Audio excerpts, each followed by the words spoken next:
그래서 그리스도인이 받는 시험에 대해서 우리 공부하고 있습니다. 우리 디모데후서 3장 보겠습니다.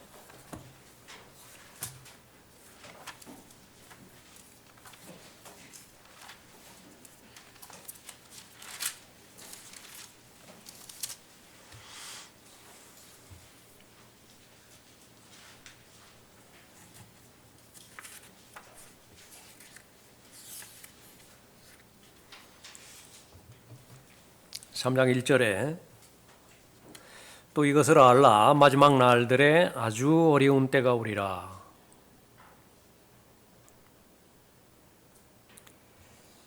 마지막 날들에 아주 어려운 때가 온다라고 하는 것은 이 믿음과 관련되어서 이제 어려운 때라고 말씀하시는 건 너무나 분명한 것이죠.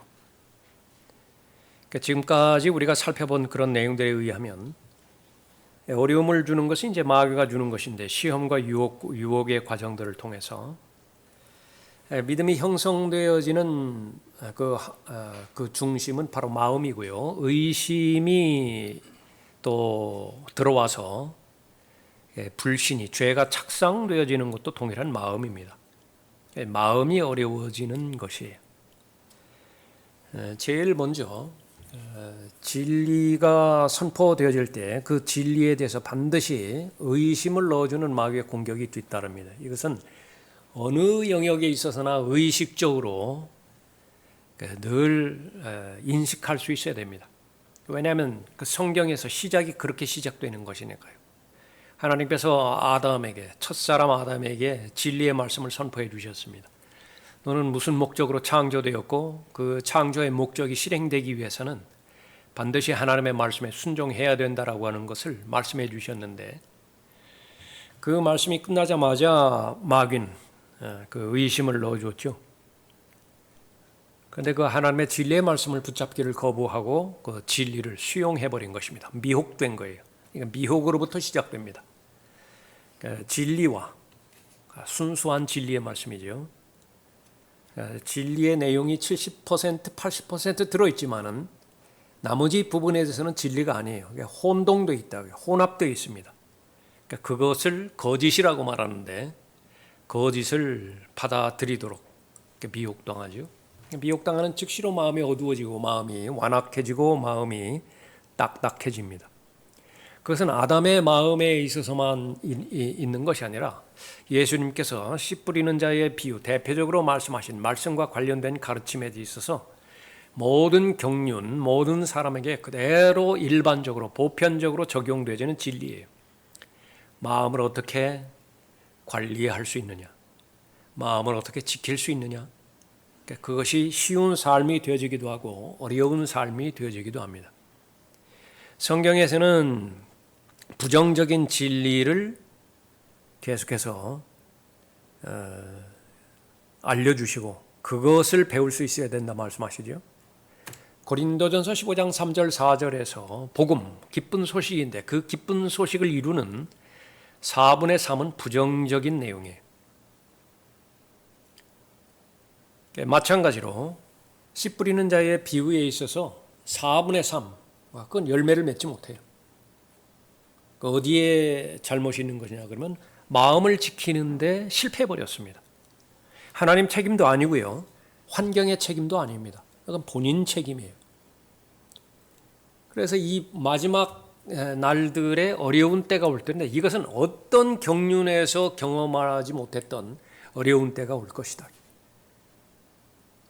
그 시험과 관련돼서 어려운 때라고 말씀하시는데 그것이 바로 핵심이 무엇이냐면 스스로 속는다는 거예요. 스스로를 속여요. 다른 사람들 속이기도 하지만 스스로 속이는 것을 말하는 것입니다. 그 대표적인 것은 거의 대부분이 다 용어가 변경되기 시작합니다. 왜곡되기 시작하는 것입니다. 2절에 보면 사람들이 자기를 사랑하고 돈을 사랑하며 자긍하고 교만하며 하나님을 모독하고 부모에게 불순종하며 감사하지 아니하고 거룩하지 아니하며. 제일 먼저 자기 사랑과 돈 사랑이 먼저 나오는 것인데 이것은 모든 악의 뿌리예요.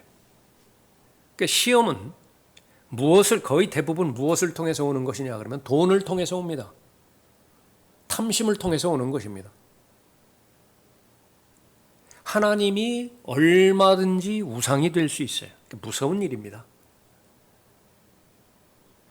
교회 안에 라오디케아의 그 교회가 그렇게 배교로 들어가는 것은요, 사역이 우상이 되어 버렸기 때문에 그래요. 그 한복판에는 바로 목사들이 있습니다. 그러니까 성도들이 우매하기 때문에 그것에 대한 분별력이 없어요. 어디가 잘못되어 있는 것인지. 그냥 그 분별력으로 인해서 판단하는 것을 유보시키고 모든 전적인 위임을 그냥 목사에게 주어버린 겁니다. 무엇이든지 제시하기만 하십시오. 나는 따라가겠습니다. 그것이 진리인지 비진리인지 그것도 상관이 없습니다. 그냥 앞서만 가십시오. 우리는 뒤따라가겠습니다. 네. 그 부분이 마지막 날들입니다. 8절에 보면 얀네와 얀브레가 모세를 대적한 것 같이 이제 그들도 진리를 대적하니. 문제는 무엇이냐면 사람들이 진리에 대해서 더 이상 관심이 없어요. 진리를 위해서 싸우라. 믿음의 선한 싸움인데, 영적 전쟁인데 그 모토는 이제 사라진 지 오래예요. 진리가 좋기는 좋지만은 굳이 반대할 것은 없지만 굳이 내 삶 가운데 있어서 그렇게 본질적인 요소는 아닌 것 같아요. 이 시대의 고백이고 이 시대의 특징이에요. 그러니까 진리 전쟁입니다. 그런데 우리가 살고 있는 이 시대뿐만 아니라 아담 역시 마찬가지였죠. 진리 전쟁이에요. 무엇이 진리냐? 하나님께서 분명하게 말씀하셨는데 그 진리 전쟁의 대적은 무엇이라고 말해요? 정말로 하나님께서 그렇게 말씀하시더냐? 다시 말하면 문자적으로 액면 그대로 말씀하시더냐 그 말이에요. 그래서 이 진리를 대적하는 그 부분이 바로 믿음의 실체인데 거기에서 이제 실패해버리면 어떻게 되냐? 마음에 문제가 생기죠. 이 사람들은 마음이 부패하고 믿음에 관해서는 버림받은 자들이라. 10절에 그러나 너는 나의 교리와 생활 방식과 목적과 믿음과 오래 참음과 사랑과 인내와 박해와 고난 곧 안티옥과 이코니움과 루스트라에서 내게 일어났던 일들을 온전히 알았거니와 내가 어떤 박해를 당했을지라도 주께서는 이 모든 것 가운데서 나를 구해내셨느니라. 제일 어리석은 것이 세상을 신뢰하는 것이고 사람을 신뢰하는 것입니다. 루스트라의 사건 처음에 받았을 때요 신처럼 떠받들려고 했다고요. 바울은 평범한 사람이 아니다. 신들 가운데서 내려왔다. 시간이 얼마나 지났어요? 돌로 쳐 죽였죠. 그것이 사람이에요. 절대로 진리가 아닌 것에 신뢰의 대상을 두지 말라. 그 가운데 자신의 마음이 포함되어 있습니다. 내 마음이 포함된 것이. 12절에 실로 그리스도 예수 안에서 경건하게 살고자 하는 모든 사람들은 박해를 받을 것이라. 악한 사람들과 사기꾼들은 더욱 악해져서 속이기도 하고 속기도 하리라. 자, 이런 전체적인 배경을 놓고 해결책은 무엇이냐? 하나밖에 없어요. 진리예요. 시험으로부터 승리할 수 있는 길은 진리라. 내 마음을 고쳐먹는다든지 내 생활을 개선한다든지 내 의지를 더 강하게 실행한다든지 그건 과거의 경험이 나를 말해주는 것입니다. 그건 불가능해요.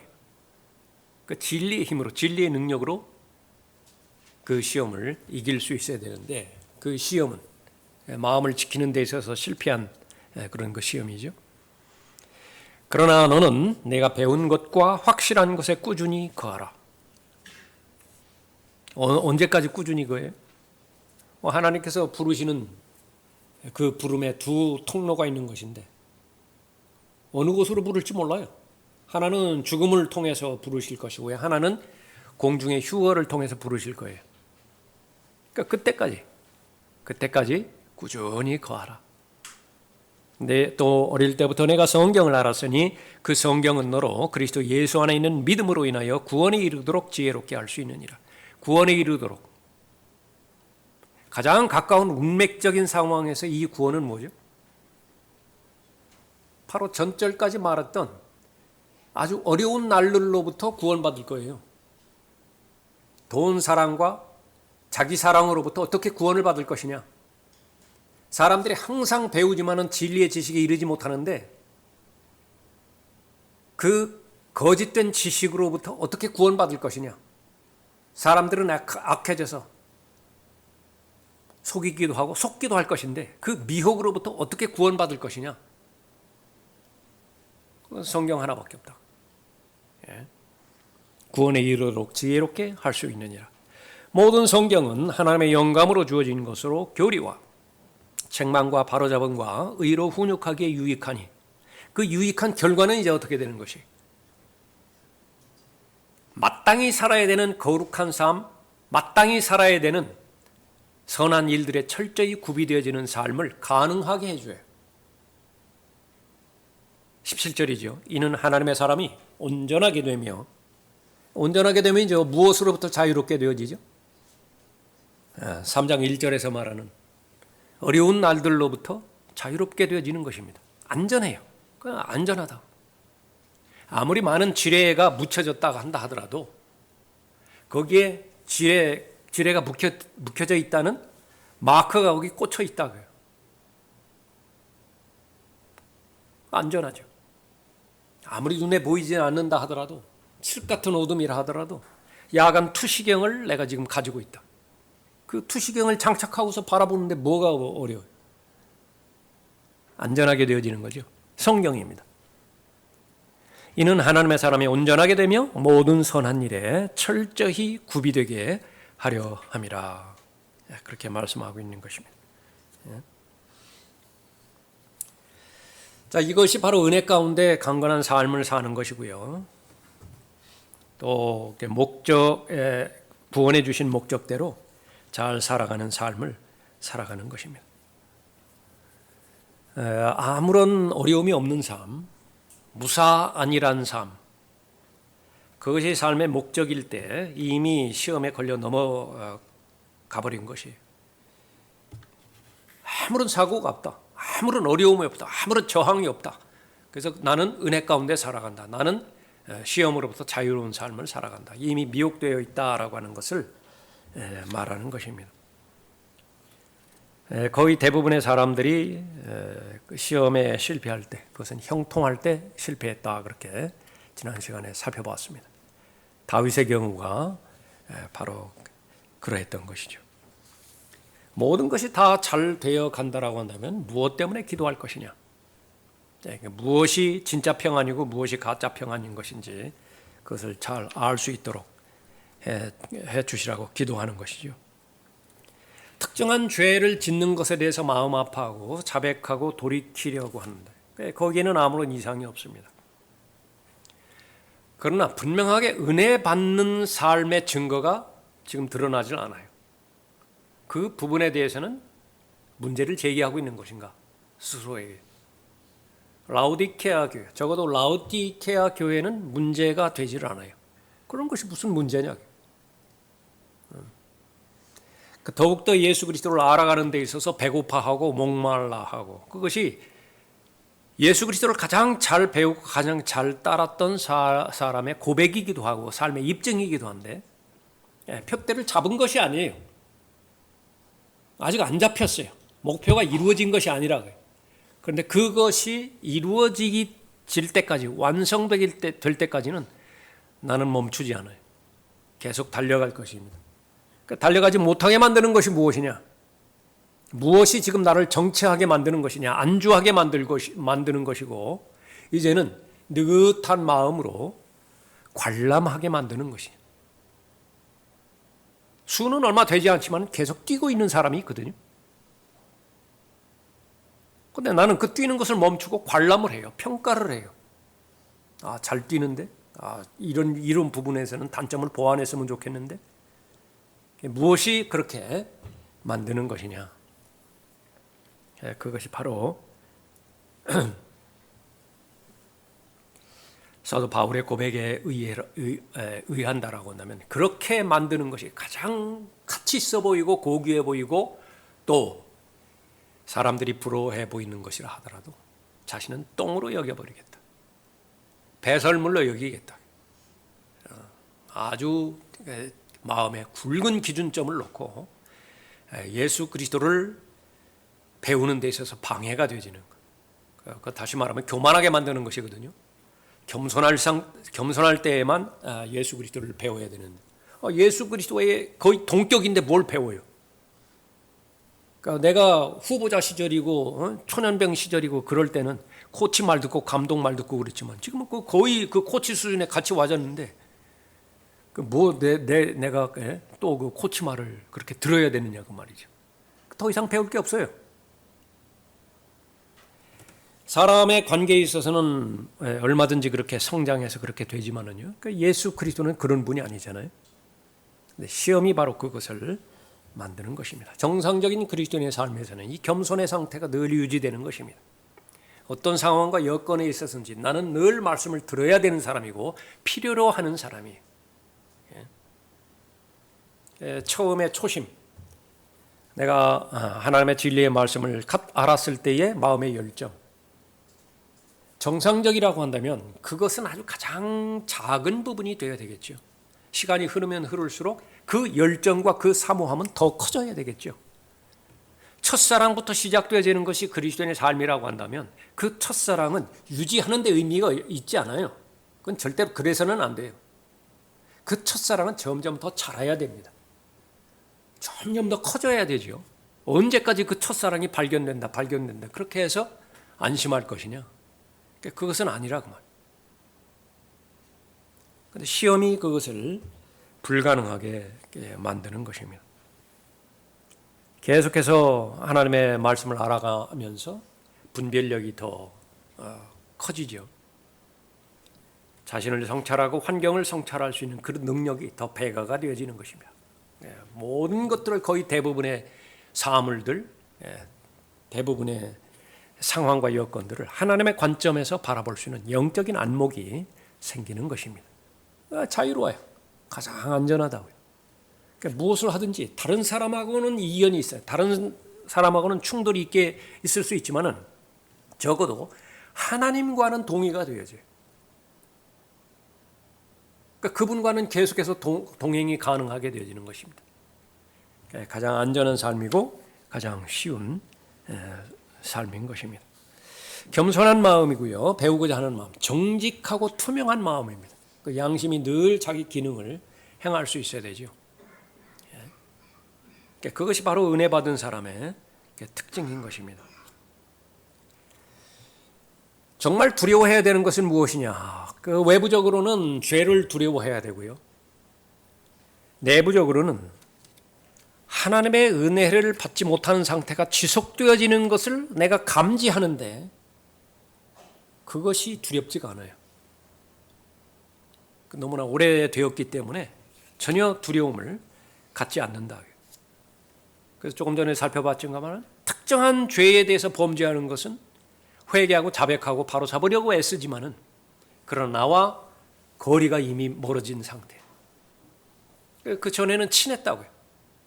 지금은 멀어졌어요. 근데 그것을 회복하려고 시도하지 않는 것. 그건 이제 영원히 멀어지겠죠.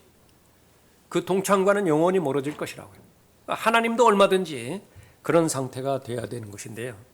무서운 것은 그런 거리가 있는 상태에서 거리가 좁혀지지 않으면, 다시 말하면 내적인 성장과 또 인격적인 성숙이 멈춰버리게 된다고 한다면 그것으로 그냥 굳어져 버린다는 사실이에요. 그렇게 되어지면 그분의 인격에 만족을 했었는데 그분의 인격에 만족을 했다고요. 근데 이제는 그분의 가르침에 만족을 하게 돼요. 다시 말하면 교리에만 머물러지게 되는데 정확하게 에베소 교회의 상태. 교리에 이상이 없어요. 그 가르침에 이상이 있는 것이 아닙니다. 그러나 마음에는 이상이 있다. 마음은 이미 딱딱하게 굳어졌고 그다음에 그런 그 상태에서 은혜를 받지 못하는 것에 대해서 또 은혜 아래서 강건한 삶을 유지하는 것에 대해서 이것이 뭐 자백의 필요성이라든지 회개나 참 회의의 필요성이라든지 그렇게 되지 못하는 것이다 라고 하는 그 부분입니다. 정직한 삶이고 진지한 삶이고 열매 맺는 삶이고 그것은 살아서 움직이는 삶을 말하는 것인데, 그것이 배제된 상태에서 이미 자신이 이제 한계를 그어버렸죠. 제한을 시켜버린 것입니다. 그것은 이 악한 현 세상을 살아가는 데 있어서 누가 그렇게 이상적인 그리스도인의 삶을 살아갈 수 있겠는가? 그러나 그렇지 않았거든요. 구원받을 당시로 가보라고요.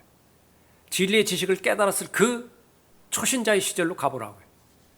또 초신자의 시절은 아니지만은 내가 하나님 앞에 특정한 영역에서 헌신하고 그 죽음의 골짜기를 통과할 때 모든 것을 하나님 앞에 맡겼을 때 하나님께서 그 구원해 주신 그 경험, 그것을 살려볼 때 그분이 가능했거든요.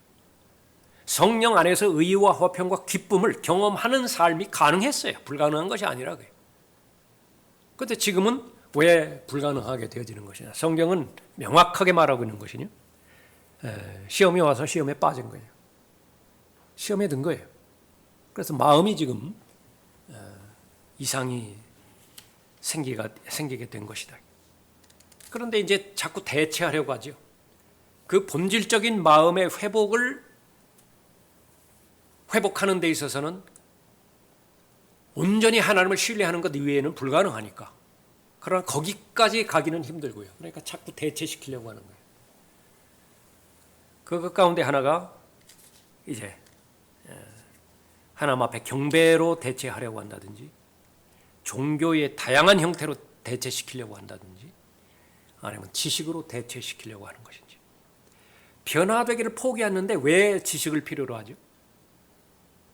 그 지식의 능력은 살아서 역사하는 능력을 내가 소유하려고 하는 것입니다.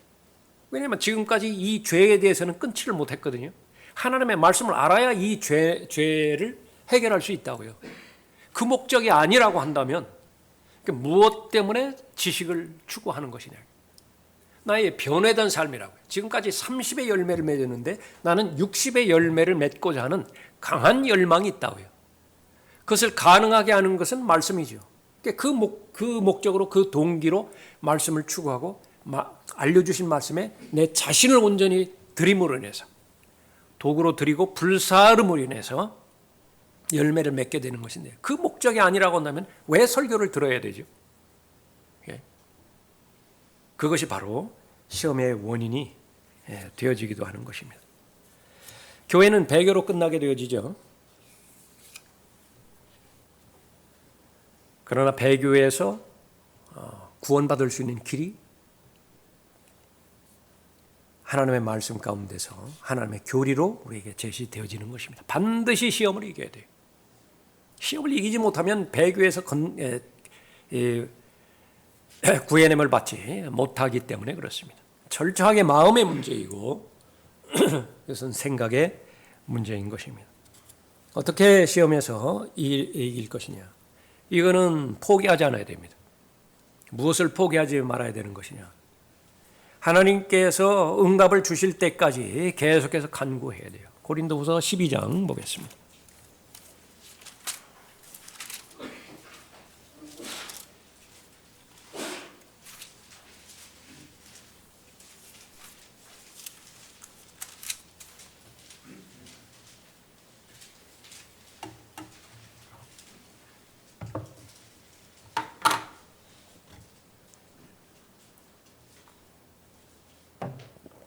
(7절에) 지극히 위대한 계시들의 풍성함으로 인하여 내가 자고하지 않도록 육체의 한 가시 즉 사탄의 사자를 내게 주셨으니 그가 나를 쳐서 자고하지 못하게 하려 함이라.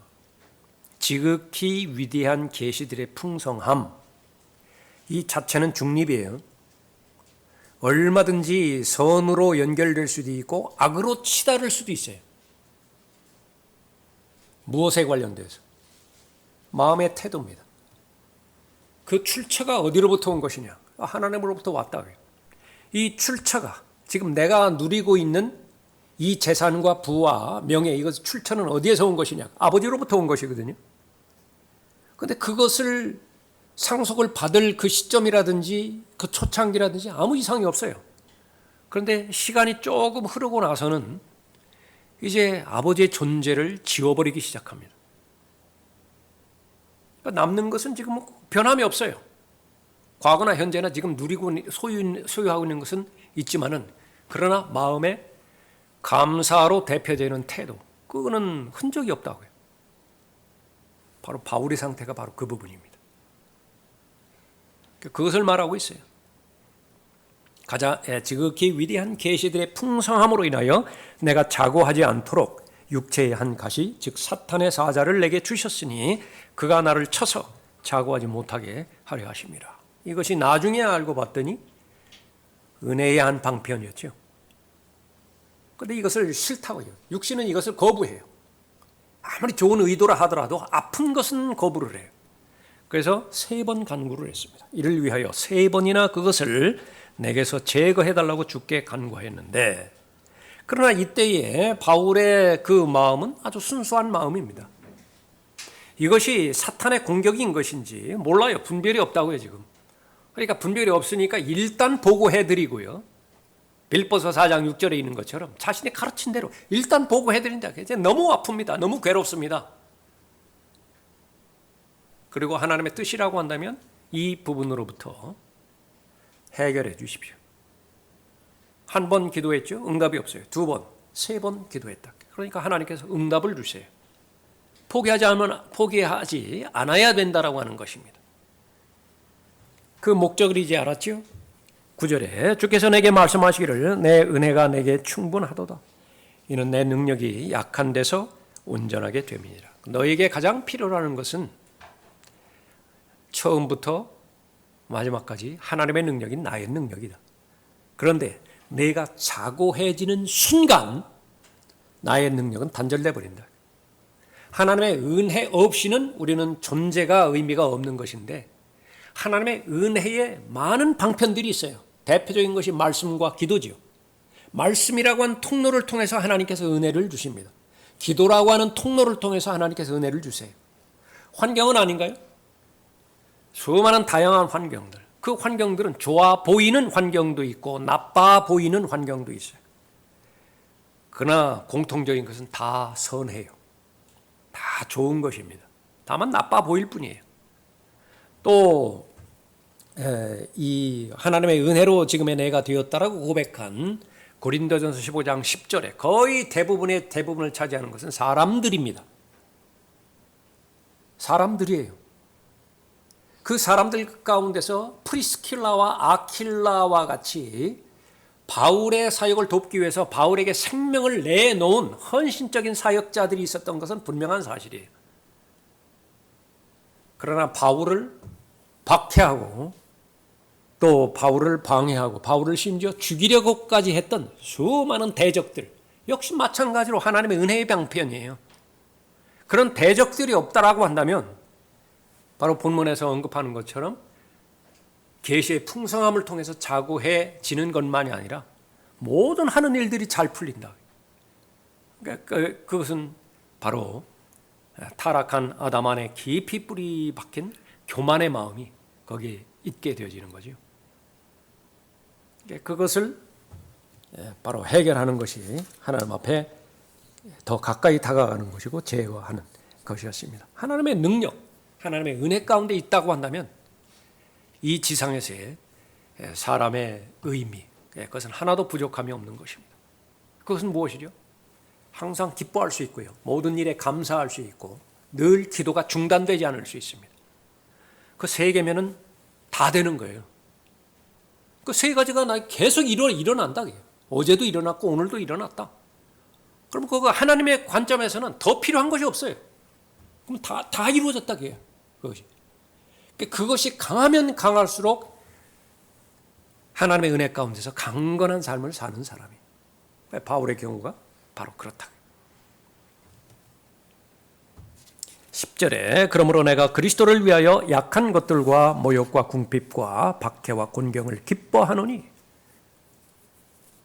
하나님의 능력이 아니면 가능하겠는가? 도대체 어떻게 이런 것들을 기뻐할 수 있겠는가? 다른 것은 모른다 하더라도 늘 하나님의 관심사가, 하나님의 주제가 나예요. 70억 명 이상의 사람들이 계속해서 살아가고 있는 것인데 하나님의 관심사는 지금 나를 지켜보고 있어요. 근데 그냥 그것이 일반적인 사실로만 받아들이는데 이제 주관적인 진리로 경험되어지는 것입니다. 그거보다 더 귀한 것이 어디 있어요? 세상에. 그러니까 그것을 깨달은 것입니다. 그러니까 그것이 변경되지 않는 한, 그것이 박해가 오든 궁핍함이 오든 또 삶의 절망에까지 빠지는 위기의 순간이 오든 그것들은 별스럽지 않아요. 그러니까 그것이 바로 은혜의 능력인데 시험을 이긴 그 승리의 간증인 것입니다. 말씀의 빛 앞이 아니라고 한다면 불가능해요. 그러니까 철저하게 말씀의 빛 앞에서 자신을 성찰해야 됩니다. 가장 객관적으로 가장 냉정하게 자신을 파악하고 시험에서 벗어나는 길이 어떤 것이냐 그것을 잘 알아야 되는 것이죠. 이것이 이제 시험의 관점에 있다. 그러면 이거보다 더 위기 상황이 없어요. 믿음에 관련된 부분이고 그 믿음이 형성되고 믿음이 파괴되는 현장이 마음의 중심이기 때문에 이보다 더 중요한 것이 없다. 그래서 내가 아주 처절한 고통 가운데서 구원해 주시라고 그렇게 울부짖는 것처럼 400년 동안 노예 생활 얼마나 괴로웠겠어요? 이 부분으로부터 자유롭게 해달라고 하나님 앞에 부르짖었죠. 응답을 받았습니다. 똑같은 상태에서 내 마음의 갈등, 내 마음의 혼란, 내 마음의 어지러움, 시험이 들어오면 엉망진창으로 만드는 것인데 이것은 정상적인 그리스도인의 삶을 경험했다라고 한다면 사는 것이 아니라 그 어떤 것을 가져다 줘봐라. 거기에 무슨 만족이 있는 것인가? 이전에 만족을 경험하지 못했으면 상관이 없어요. 그러니까 이미 만족 경험했거든요. 그러니까 그 맛을 안다고요. 주의 인자하심을 이미 맛보았어요. 주님과의 동행, 교제 그것을 이미 맛보았다고요. 근데 그것을 다른 어떤 것으로 대체할 수가 있는 것입니까? 그러니까 불가능하죠. 그 부분을 위해서 계속 기도해야 되는 것인데 하나님의 말씀에 의하면 단번에 하나님께서 응답해 주시는 기도의 제목도 있고요. 한번 기도하면 그냥 응답을 해 주세요. 주로 초신자 때 많이 있습니다. 그런데 거의 대부분은 하나님의 말씀에 원리하면 오래 기도해야 돼요. 반복적으로 기도해야 됩니다. 그 죄의 열매를, 죄의 결과를 내가 갖기 위해서 얼마만큼 많이 심었어요? 그 죄를? 얼마만큼 생각을 그 육신에 심었느냐 그 말이죠. 그런데 한 번의 설교로 끝내달라고? 한 번의 헌신적인 자백의 기도로 끝내더라고? 그거 도둑놈 심보예요. 그걸 하나님을 모독하는 것이라고요. 자신이 지금까지 해놓은 짓을 아는데 그것을 다 과로로 생략해버리고 단 한 번의 기적으로 그걸 해결해 주시라고? 이 망가진 뇌는 어떻게 하나님께서 해결해 주실 것이냐? 마음이 딱딱해지고 마음이 왜곡되어 있고 심히 편향될 대로 편향되는 그 편견, 그것을 한 번의 작심으로 인해서 그것을 바로잡아 달라고 하는데 그런 인격적인 교제가 어디 있어요? 지금까지 막 수번 헤아릴 수 없을 정도로 배신을 했는데 어느 날 한 번 전화해가지고 만나자고 하더니 그래서 내가 사과한다고 이전으로 돌아가자고 나는 다 준비가 됐다. 이전으로 돌아가요? 그것이? 하나님과의 관계도 마찬가지예요. 하나님께서는 얼마든지 감격하실 수 있는 분이고 슬퍼하실 수 있는 분이고 실망하실 수 있는 분이에요. 그러니까 그런 그 부분들을 우리가 살펴볼 때에 이 시험으로부터 자유로워지기 위해서는 평생 기도해야 되는 제목도 있어요. 본인들이 그것을 밝혀내라 그 말이죠.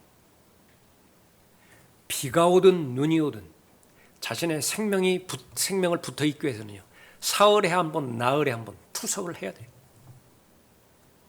돈이 아무리 없어도 그것은 해야 된다고 말이죠. 그건 당연하게 여기는 거예요. 그러니까 마찬가지로 자신의 마음에 상흔이 남아있고 여러 가지 시험들로 인해서 여러 날 방치시켰겠죠.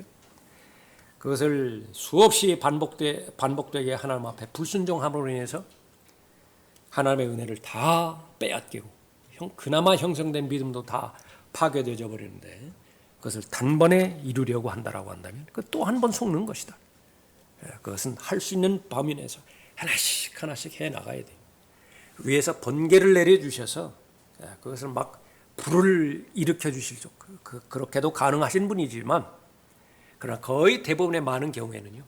내가 하나의 불을 피우기 위해서 그 마른 잎사귀, 마른 풀, 그거를 하나 발견하게 해서 거기 불꽃 하나 튀겨가지고 호 불어가지고 겨우겨우 불길을 살려놓는다. 그 다음에 또 하나 넣고 또 하나 넣고 그렇게 해서 불길을 마련하는 것입니다. 그것을 잘 알아야 되어지는 것입니다. 야고보서 1장 보십시오.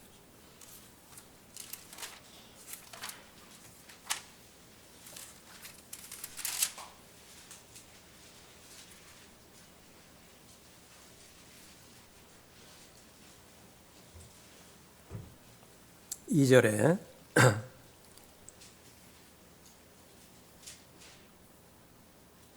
나의 형제들아 너희가 여러 가지 시험에 빠질 때면 그것을 모두 기쁨으로 여기라.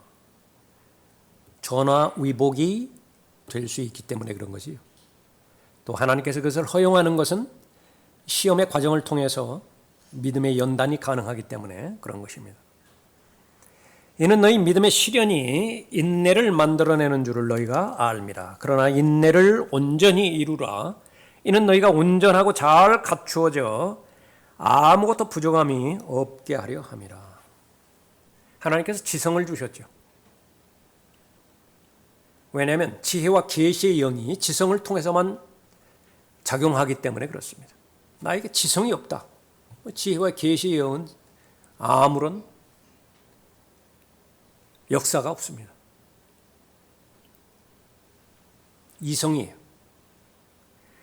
그것이 올바로 작동할 때에 믿음이 정상적으로 실행이 되어집니다. 중요한 것, 이성과 믿음이에요. 이것이 내 마음 안에서 이루어지는 것인데 여기에 지혜가 필요합니다. 그래서 일단 시험에 들면 마음이 어지러워져요. 복잡해진다고요. 그래서 무엇이 선이고 무엇이 악인 것인지, 무엇이 하나님의 뜻이고 무엇이 하나님의 뜻을 가장한 나의 욕망인 것인지 분별이 없어요. 구분이 없다고요. 그런데 이 과정을 잘 극복하고 잘 통과해 나가면 성경은 보장을 해요. 더 단단해질 것이고요. 단단해질 만큼 더 자유로워진다고요. 세상의 풍조에 대해서. 사람들과의 관계 가운데서도 훤히 보여요. 지금 저 사람이 무엇 때문에 저런 말을 하는 것이냐. 아이가 계속해서 막 엄마를 때리고 아빠를 때리고 그렇게 되지는데 그거를 본다고 지금 무슨 원인 때문에 저렇게 아이 입장에서는 최대한 폭력을 저지르는 것인지 그거 보인다고요. 그거 해결하면 다 없어져 버려요. 근데 거기에 대한 분별력을 잊지 못하면 이제 같이 애가 되어져 버리는 거예요. 맞서 계속 싸운다. 그럼 아무것도 얻는 것이 없어요. 절대로 유익이 되지 않아요. 이 사람의 마음을 놓고 하나님과 마귀가 싸우는 것입니다. 그러니까 승리의 관건은 지혜예요. 5절에 너희 중에 누가 지혜가 부족하면 모든 사람에게 아낌없이 주시고 꾸짖지 아니하시는 하나님께 구하라. 그러면 그분께서 주실 것이라. 그러니까 지혜는 필수적이에요. 그러니까 지혜의 보고는 하나님의 말씀이죠. 하나님의 말씀을 볼 때에 그 명확한 목적과 동기를 가지고 바는 것은 대단히 현실적입니다. 반드시 이 삶의 문제를 해결해야 되겠다. 그 목적을 가지고 오늘 경배에 참여하는 것입니다. 하나님, 성경 공부 시간부터 오후 예배 끝나고 폐회 기도가 될 텐데 수많은 다양한 성령의 역사가 있을 것입니다. 그 가운데서 저에게 말씀해 주십시오. 이 삶의 문제가 해결될 수 있는 지침과 하나님의 원리를 말씀해 주십시오. 가능하다면 그 원리를 넘어서서 구체적인 적용까지 그 계약을 해야 됩니까? 말아야 됩니까? 여기까지도 보여주십시오. 마음의 소원을 가지고 하는 것입니다. 성경 말씀을 볼 때도 마찬가지죠. 중요한 결정을 지금 앞두고 있습니다. 이 결정을 해야 되는데 말씀을 통해서 보여주십시오. 계속 통독하는 그 순서의 과정을 통해서도 보여주실 수도 있고, 또 마음이 이끄는 대로 하나님의 말씀, 약속의 말씀, 그 말씀이 생각나거든요. 그 말씀을 다시 돌아갔을 때 확신을 주십시오. 그 지혜라고 간구하는 것입니다. 조건이 또 있죠. 6절에 오직 믿음으로 구하고, 하나님의 말씀은 가능하다. 하나님께서 지혜를 주신다라고 한다면 이 시험은 절대적으로 하나님의 뜻 가운데서 잘 극복이 될 것이다. 믿으라. 또 믿음의 대상은 이 과정을 잘 극복을 하면, 통과를 하면 하나님께서 믿음의 단계를 더 높은 것으로 도약시켜 주신다. 믿으라. 오직 믿음으로 구하고 아무것도 의심하지 말라. 의심하는 자는 마치 바람에 밀려 요동하는 바다 물결과 같으니 그 사람은 주께로부터 어떤 것이든 받으리라 생각하지 말라. 하나님께서 지혜를 주시고자 하는 것인데, 그 지혜가 담겨야 될 것은 마음인데요. 마음이 준비가 안 됐어요. 주어봤자 계속 흘려보낸다. 그것이 마음이 준비가 될 때까지 하나님께서 기다리시는 것인데, 두 마음을 품으면 되지 않는 것입니다. 두 마음을 품은 사람은 그의 모든 길에 안정이 없느니라. 시험에 들 때 상황이 복잡해지고요. 또 시간이 지나면 지날수록 어떤 그 상황이 이렇게 벌어지면 한 상황만 오는 것이 아니에요. 하나만 오면은 오히려 쉽다고요. 똑 부러지겠나요? 그게. 그러나 이것이 두 가지, 세 가지가 얽히고 설켜가지고 와요. 모든 것이 다 성경의 비성경적이고 반성경적인 그런 내용으로만 오는 것도 아니에요. 성경에 없는, 성경 이외의 것들로 나에게 오는 것인데, 이것을 성경의 원리 가운데서 연결시켜서 적용을 해야 되는 것이거든요. 사람이 일하는 것이 무슨 잘못이에요? 그 사람을 만나는 것이 무슨 잘못이겠어요? 내가 이곳에서 살든 다른 곳에서 살든 그것이 무슨 하나님의 성경의 위배가 되겠어요? 다 성경 이외의 것이지요. 그런데 시험은 그런 영역을 통해서 오는 것이, 지혜가 반드시 필요하겠지요. 지혜를 반드시 구해야 되어지는 것입니다. 우리는 지식이 필요하고 지혜가 필요하고, 그 지혜와 지식이 하나님과 연관돼서 나에게 무엇을 제시하는 것이냐. 그러니까 명철이 필요하다. 지혜와 지식과 명철, understanding. 그래야 나는 결정을 할 수 있습니다. 많은 기도가 그렇게 필요하겠죠. 계속해서 기도하는데도 이 시험이 해결이 안 된다. 벗어나지 못한다. 회의가 옵니다. 내 육신의 속성도 바로 그런 부분이고요. 그 육신을 통해서 일을 하고자 하는 마귀도 역시 마찬가지라. 그것은 많은 사람이 공통적으로 이루어지는 부분이에요. 그것이 아니라고 한다면 베드로가 시험에 대해서 베드로 서신에서 그 고난이 잠깐뿐이라고 강조해서 쓰지를 않습니다. 시험이 왔는데, 고난과 역경이 왔는데 기도를 해도 응답이 없어요. 격려를 합니다. 너만 그런 것이 아니라 모두 다 그래. 모두 기도해도 응답이 빨리빨리 안 와. 그러니까 모든 형제들이 다 같은 경험을 지금 하고 있는 것이야. 그러나 믿어야 돼. 무엇을 믿어야 되죠? 잠깐이야. 그 시험 잠깐이야. 그러니까 잠깐 지나들 때까지 포기하지 말고 계속 기도를 해. 기도해도 응답이 없다. 기도를 멈추죠. 그래도 해야 됩니다. 왜냐하면 그런 가운데서도 기도를 해야 더 악화되지 않아요. 마음이 계속해서 딱딱해지고 있는 것인데, 마음이 계속해서 더 완악해지고 있는 것인데, 그래야 그마저도 중단될 수 있어요. 가장 소극적인 의미에서. 그 완악해지는 것이 멈추어야 그 다음에는 큰 망치 같은 하나님의 말씀으로 그 바위 같은 겉사람을 깨서 부숴버릴 수 있습니다. 그런데 점점 더 완악하게 되어진다. 그럼 그건 희망이 없어요. 소망이 없다. 기도가 가능하게 만드는 것입니다. 그렇게 되다가 이제는 하나님의 말씀을 통해서 해결해 주는 것입니다. 계속 죄 가운데 있어요. 그래도 모임에 나와야 됩니다. 죄 가운데 있어요. 그래도 기도해요. 죄 가운데 있습니까? 의지적으로 말씀을 봐야 돼요. 말씀을 봐야 돼요. 의지적으로. 조금 전에 살펴본 것처럼 하나님의 많은 은혜의 방편들을 계속 찾아 나서야 돼요. 이 병원에 가서 안 됐습니까? 다른 병원 가요. 그 병원에서 안 돼요? 또 그 다른 병원 가요. 그렇게 하라고요. 사람 사는 사이에서도 그렇잖아요. 절실하니까 그런 거예요. 꼭 나아야 되잖아요. 영적인 영역에 있어서는 그러나 그렇게 보장 없는 환경 가운데 우리를 방치하지는 않습니다. 반드시 하나님께서 하나님의 약속 가운데서 고난에 대해서는 책임져 주시겠다 말씀하십니다. 다만 문제는 매뉴얼에 그대로 하는 것이냐. 내가 거의 포기 직전에 온다 하더라도 나는 지금까지 내가 추구했던 은혜, 그것을 포기하지 않는 것입니다. 말씀을 통해서, 기도를 통해서, 목사를 통해서요. 목사를 통해서 하나님께서 은혜를 주신다. 그러니까 듣는 데에 경청해야 돼요. 지체들을 통해서. 우리 서로를 위해서 중보기도 하죠. 책자를 통해서.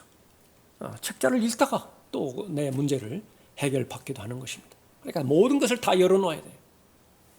문제는 가장 간절한 마음인 것입니다. 지속적으로 구하는데 하나님께서 그 시험을 무시할 리가 없는 것입니다. 시험에서 구해 주실 것이고 구해 주신 다음에는 야고보서의 약속의 말씀대로 더 견고한 믿음 하나님께서 허락해 주실 것입니다. 자, 오늘은 여기까지 하겠습니다.